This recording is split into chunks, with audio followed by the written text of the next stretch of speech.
We are here at the Wausau Waterworks Commission meeting. Looks like everyone, looks like we're just missing Commissioner Jean, but everyone else is here. So the first item on our agenda is to approve the minutes of August 4th, 2020. I would entertain that motion. Motion by Herbst, second by Robinson. Is there any discussion? Yes. Yeah, if you could turn your mic on, please. Thank you. It'll work anyway. In the minutes, there are two things that I wanted to bring up and just follow up on. One was, in view of the Clark Dietz proposal, the city had agreed to put out an RFP for that, and I just wonder if that had been done. I'm working on that now, Joe. I'm waiting on some information from WPS. I've been in contact with some other engineering firms trying to get the terminology Okay. correct. So I anticipate that being actually on the street before our next meeting in early October. Okay, that was on the solar power proposal. That's correct. And Yep. then secondly, we had agreed not to extend any further construction permits to TDS until they finished up the work that they were engaged in. Has that been taken care of? Yes, it has. I have been in pretty close contact with Alan. He's been, issuing those permits. He shared the minutes, actually, of our meeting with them, and they have pretty much taken that to heart. So there has been an impact there positively on the city side. So thanks for bringing that up, and I appreciate the support. All right, thank you. Can I follow up on? Yes, Mr. on Robinson. that? I noticed that there's a lot of the conduit just sitting there waiting to be tied together. Is your mic on? It is. If I speak into it, it helps. Thank you. Are they waiting for switches and other parts? It just Yeah, seems like there's a lot of conduit above ground waiting to be connected. Right, there is a lot of those spots. The below ground boxes are back ordered, and so they're only getting a few at a time, and so they're putting those in as they get them. And so they don't have a firm timeline when they're gonna get them all. Some of it is just the manufacturing of them and when they get delivered, so that's the delay. Is there any more discussion on the minutes, or are we ready to vote? Okay, all of those in favor of accepting the minutes, say aye. Aye. Any opposed?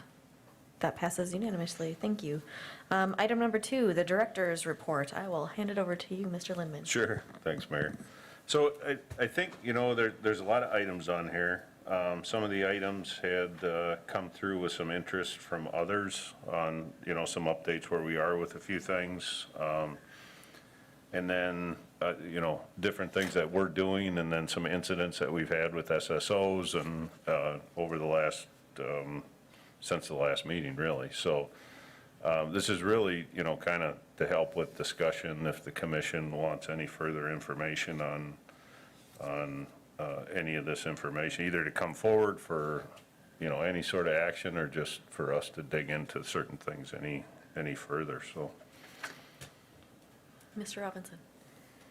So Eric, I'm interested in the PFAS and PFOA Yeah, testing, and one of my other high-paid volunteer jobs is working with Wisconsin Green Fire, and we've been tracking what's been going on with the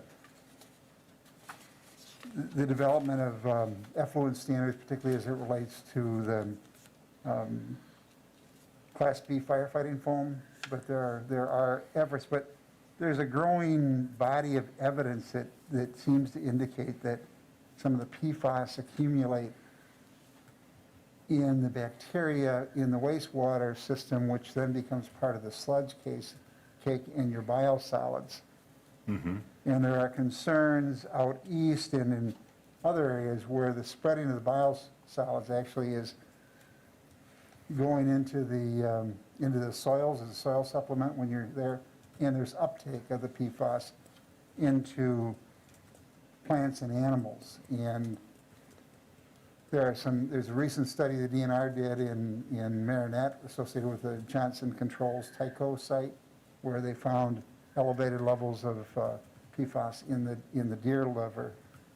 And it was collaborated a study done in Michigan, but in those cases, it was a testing facility, higher concentrations.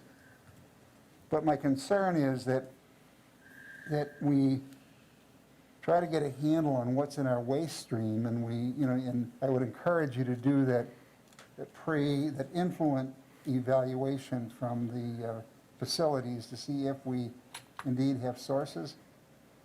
Because if we're not careful, we could have a biosolid that would actually be potentially hazardous in nature. So I really encourage us to take a good look at it from the wastewater treatment facilities perspective. Yeah, I think one of the challenges, and we've been hesitant to do our testing, is because, there's not a standard in place for the type of testing, and there's, nothing regulatory as far as a standard on the wastewater side. So depending on I think there's, 2 or 3 different methods you can test for that, Dave, I think when we looked at this. But the one was developed by the DOD, and that's what they use. And I think that might be what the EPA is leaning towards. I'm not quite sure. But but we also have concerns of the fact that, we are taking waste from, we're taking leachate and we're taking other things. And so, all these products. So I think we feel the same concern that you do. I don't know if we're ready to take the step to do the testing at this point, from the staff level, but if you want to have this discussion further about the potential, we could do that.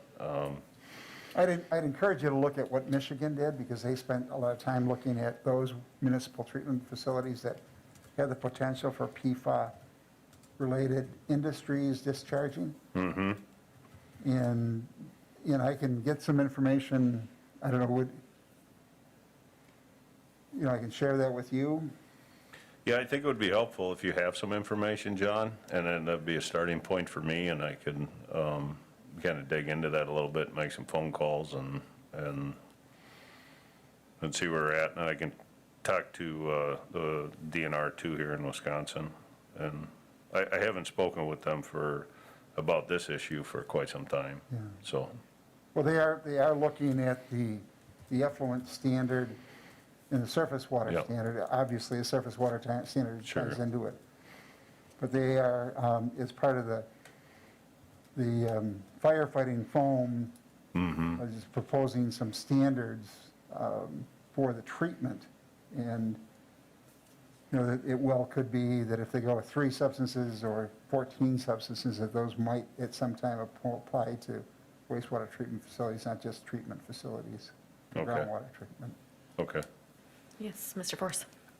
Dave, do we know what the fate of PFOS and PFAS is in the sludge drying process, which we will be going to in a few years? Do they survive that? Yeah, you would have to get up to the point of incineration, and what we're doing is just drying it. So And the answer is they would survive the drying process. Right. Thank Yeah. you. By their very nature, the molecular construction of PFAS is such that they don't break down well, and they're not destructed unless the heat is very, very high and intense. So one of the problems is that there's not a lot of technology to deal with it. You can capture it through carbon, but you can't, that's just a containment mechanism.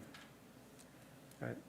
Mr. Robinson. As a separate issue, I am pleased to see the wellhead protection plan on the agenda, and I encourage you to go forward, and particularly with the developments that are taking place in the Village of Maine and others. When we look at developing a wellhead protection plan for the city, I think we're going to have to reach out and coordinate with the village, given the proximity of the village to our well operations and water plant operations. But I thank you for taking the lead, and I encourage you to go forward. Sure. Okay. Mr. Force. Eric, is there someone who's going to take that on as a project? How are we going to develop a plan?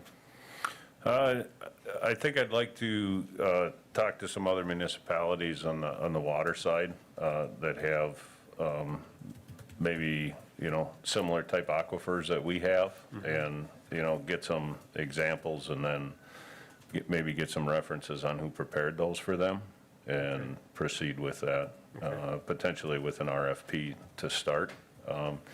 But this was discussed at the MPO as well. I know that Andy had sent out a survey asking for some information, so if there's a regional component too, we'll gather information on our side, but I'd like to have that conversation regionally before we step into something specific, but I would anticipate that conversation is going to be happening sooner than later.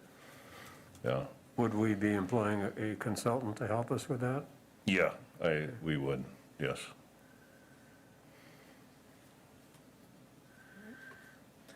Any other discussion that we'd like to hit on the director's report? I know I'm a little curious about the COVID study samples, what you've heard or what you need to move forward. We don't have any results, we haven't heard anything yet, but they were talking about setting up some kind of a computer point to access it. Okay. And coordinating that with, I think the numbers need some interpretation. Just because we're testing it doesn't mean we're any worse than anybody else, or, but so I think that get tied into the health department and kind of a cohesive report for them. Sure, thank you. I know that the health department, I mentioned that we were doing this, they were very interested in what we're seeing, so. Sure. Thank you. Just one other question. Thanks for the construction updates. I'm pleased to see things moving along.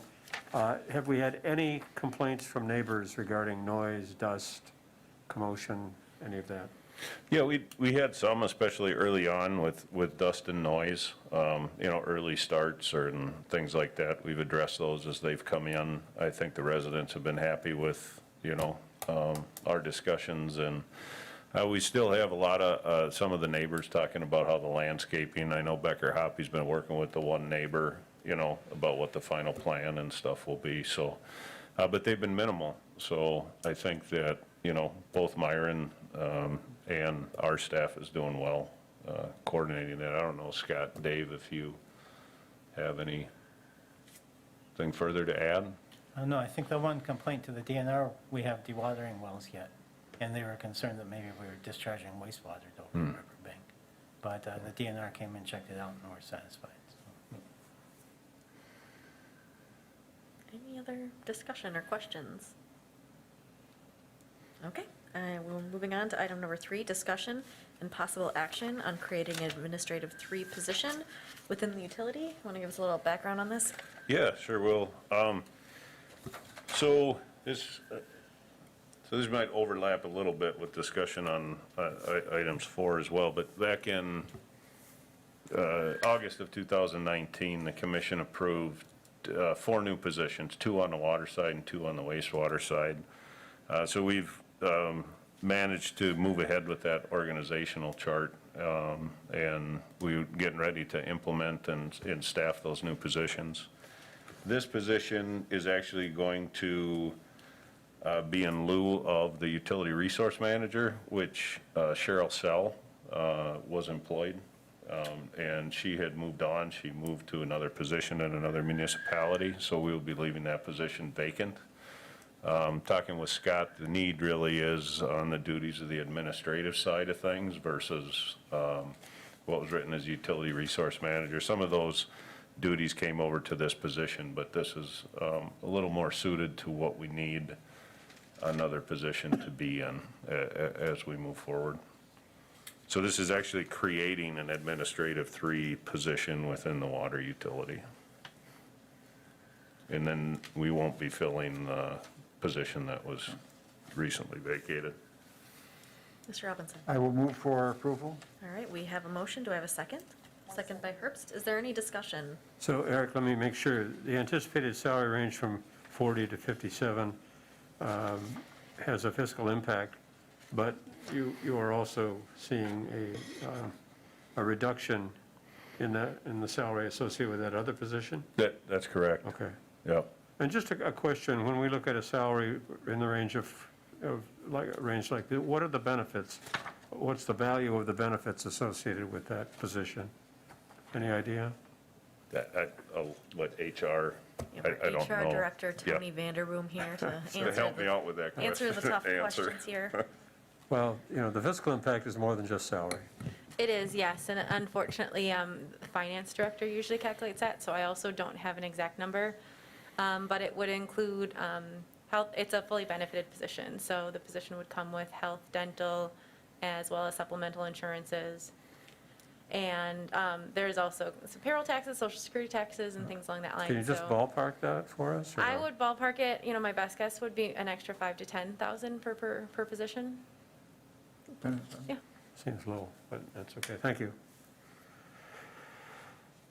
Any other discussion? All right, I think we're ready to vote. All those in favor of creating an administrative 3 position within utility can signify by saying aye. Aye. Any opposed? That passes unanimously, thank you. Moving on to item number 4, discussion and possible action approving the water distribution supervisor and senior water technician job classifications. Pass it over to you again. Yeah, thanks, Mayor. So the two of the new positions on the water side haven't been filled yet, that you had approved last August in 2019. So we're moving forward with those. They've been classified through HR, and we'd like to advertise those. See, how did this go? Can't remember now how this exactly went. Sorry, lost my train of thought. These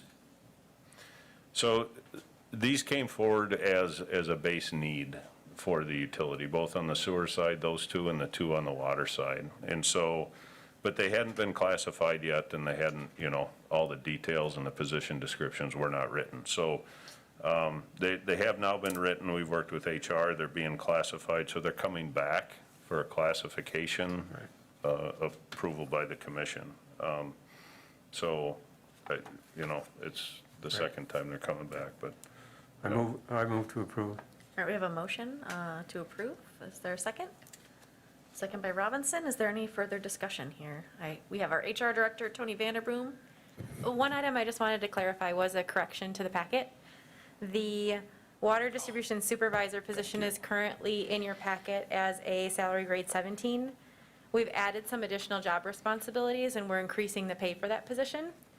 So the recommended classification is, in fact, salary grade 16, which is the same as the collection system supervisor that was previously approved by this group. That is, beginning salary is $51,489, and it caps out at just over $72,000. So before you vote on it, I want to make sure you have the correct numbers before you. Thank you. thanks, Tony. All right, is there any discussion on this? I'm not seeing any. All those in favor of approving the water distribution supervisor and senior water technician job classifications can signify by saying aye. Aye. Any opposed? That passes unanimously. Thank you. We're moving on to item number 5, discussion and possible action, establishing a written policy manual for streamlining approvals. Eric. So I had a meeting with HR and Ann, the city attorney, just discussing, where kind of we're at with bringing things forward. Kind of what prompted it was bringing positions back more than one time, once they're created, and then bringing the position descriptions back and the classification. So, and how our code is written, the commission has been delegated the authority to create policy on how these types of things would come forward, get approved, and what level of oversight that the commission wants. So, in my mind, this is a good thing, and as we come into some of these items for getting approval, I'd just like to write short policies and just have an overall, I guess, a policy manual on how these things would get approved. So would we bring, how would a sewer rate get approved, and just kind of outline what that process is, where it needs to go? How do positions get approved, and, to what level? Do they need to come for every step of the process, and those policies then would come to the commission, and if you agree with them, you would approve them, and we'd just begin creating that policy manual. That way, if we have new commissioners, if we have new employees and stuff, we can have those in writing, and this is how things move forward, and we're consistent moving ahead, so. So I think if you're amenable to that and having those come forward, Yes? That's consistent with what the county highway department does. They have a policies Okay. and procedures manual that is reviewed annually. And, but it clarifies the roles and responsibilities of the highway commissioner, the committee, and others. And I think it's very useful. And it gets us out of those operational issues, which we shouldn't be in. okay, no. So do you need a motion to proceed? Yeah, I think so, and and as we come up with these items, we'll write these policies as we move forward and bring them to the commission, so we can standardize these processes. I would move to direct staff to begin development of a policies and procedure manual for streamlining approvals and clarifying roles. All right, we have a motion. Do I have a second? Second. Second by Force. Any further discussion here? Okay, I think we're ready to vote. All those in favor of directing staff to create a manual with similar info that Robinson mentioned earlier, can signify by saying aye. Aye. Any opposed? That passes unanimously. Thank you. Thank you. Item number 6, discussion and possible action approving a resolution to apply for Wisconsin DNR SDW Principal Forgiveness Loan, Safe Drinking Water Principal Forgiveness Loan to replace private-side lead service lines. So the resolution is in your packet, which is proposed to go to council tonight. So the application season to submit is open right now, so we wanted to move this ahead. The program itself is the same as what we did back in 17 and 18. It's just they have more funding that's allocated to it, so, They do have more funding. yes, yep. Like how much? Like double or? 63 million total Yeah. for the state. They are not restricting like they did before, like certain municipalities only get 300,000 and so you apply for what you can get done in 1 year. We are proposing to apply for 90 services, replacement. And so I think if we can get through all 90 of those in 21, then the following year, as funding remains, we will apply for more until that funding runs out. But they're only allocating on an annual basis right now, and the money is proposed to be spent that year that you apply for it. So are we applying for 450,000 about? That would be about what it is, yes. So that's an increase over what we've been receiving. That's correct. Thank you. Yep. Mr. Robinson. So Eric and I spoke before the meeting, and I'd like to propose that we incorporate language and then now therefore it be resolved at the end of the resolution. And that language would be to apply for and administer, right after that, primary forgiveness funds through the SDWLP program for LSL replacement. So we would insert, provide for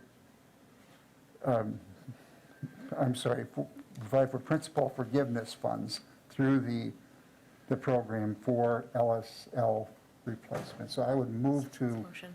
adopt that with that language. Sure, we have a motion. Is there a second? I second that. Second by Force. Is there any further discussion? All right, all of those in favor of adopting the Wisconsin DNR Safe Water Drinking Principal Loan Forgiveness Program with the modified language can signify by saying aye. Aye. All those opposed? All right, that passes unanimously. Thank you. Item number 7, discussion and possible action on installation of fiber optic to the new drinking water treatment facility as proposed by CCIT. So, yeah, CCIT went ahead and they had bid out some fiber extension projects throughout the city, placing conduit and extending fiber. One of the locations is to the new drinking water treatment facility, so we would be on fiber that CCIT would own versus, on outside fiber. That cost is, just under $70,000 for that work, which would bring that to the site. So we would be looking at, if the commission approves that, I think it's a good idea, staff feels like it's a good idea, to have that and have our own, for lack of a better term, Jerry, our own fiber going in. Jerry is here for any specific questions on this, to move ahead with this. I have talked with finance about our budgets and where those funds would come from. And there's a few different places that could come from capital. We could try to wrap it up in the project, or we could, take it from, reduce one of our projects for this year, like meter change out or something like that, to fund that. So with money that we've already allocated, we just put it towards a separate project, so. I would entertain a motion. Motion by Robinson, do I have a second by Herbst? Is there any discussion? Seeing none. All of those in favor on approving installation of fiber optic to the new drinking water treatment facility as proposed by CCIT can signify by saying aye. Aye. Any opposed? Just a question, Eric, what's the timing on this? No opposition. Jerry, you want to come up? I know Jerry's been a little more in tune with the contractors on this. I just need a short answer. Oh, probably in the 4 to 6 week range, before the snow flies and before it's frozen. All right, this fall yet? Pardon? This fall, yeah. This fall, yes. We've got really good responses. We have 4 segments we're doing. This is one of them. Good pricing. And I think the route of that is shown on the map that we were given. Yeah, they'll be going over to the technical college. We actually have, the Wausau Community Area Network owns a significant amount of fiber that we're a member of, well, we're a founding member of. And so that, the path that we'll have between all of our facilities, that one will go over to the tech college and then get on our ring. And there'll actually be a redundant path. This will be really important for us to have for all of the controls that they'll be using at that facility. They'll actually be able to integrate that system to the other sites. And it'll be going down Campus Drive primarily. I believe that's the route, yeah. And It'll go over to the tech college and then get on another fiber that's already existing at the tech college. And that's horizontal directional drilling? So is the Well, that'll be up to surface the. disruption in that neighborhood? Pardon? The surface disruption? It'll most likely be bored, and they'll be coming up in different places Right. to rerun the boring rig. Right. And it goes down the boulevard? Usually they go between the sidewalk and the curb typically. Yeah. Okay, thanks. Thank you. And that passed unanimously. Thanks, Jerry. All right, the last item on our agenda is adjournment. We'll entertain a motion. Motion by Robinson, second by Herbst. We don't need a vote on that, so we are officially adjourned. Thank you. I'd just like to point